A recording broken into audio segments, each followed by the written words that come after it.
Who do I think are the kids that are the most brave, the most courageous?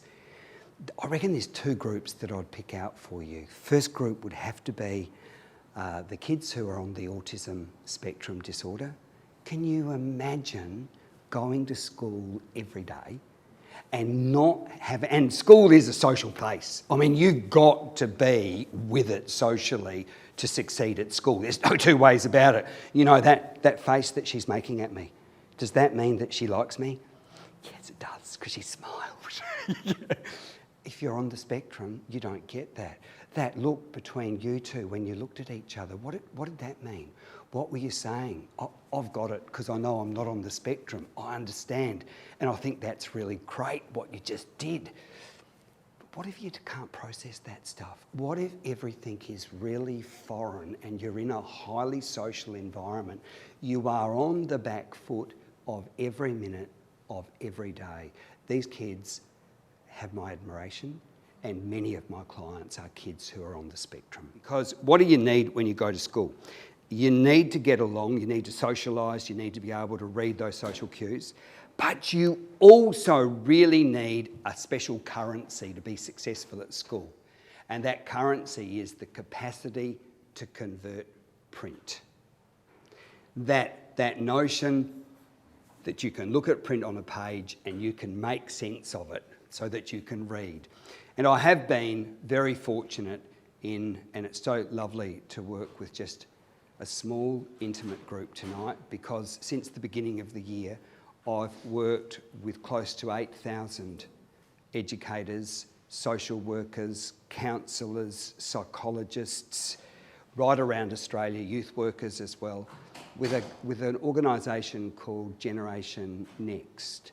And they are focused on the well-being of young people, kids and teens, because they're our next generation.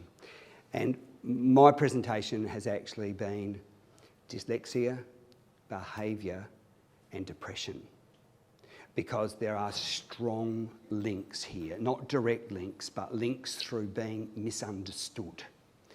And they're a brave group of kids for me, the kids with dyslexia, because they can't access the print. And as I explained to an audience, or to my audiences at Generation Next, if you ask a little kid before they go to school, what do they want to do? Most kids will go, oh, I want to learn to read. That's what I want to do. I want to learn to read.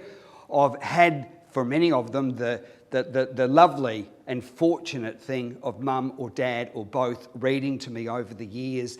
And they fired my imagination with these words that come out of this print on a page. I want to be able to do that. I want to lose myself in that imagination. And it doesn't take long before they get to school where they realise they don't remember letters, they don't remember sounds, they get letter names and sounds mixed up. They begin to sound a word out, and by the time they get to the end of the word, sounding the word out, they've forgotten what it starts with, and so the sounds don't run together, and it's infuriating for them.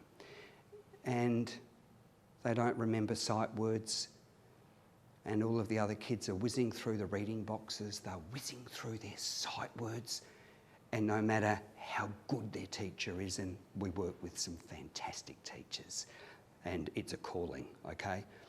How many of you would want to be in a classroom with a bunch of kids every day? Oh, I know. It's a calling, trust me.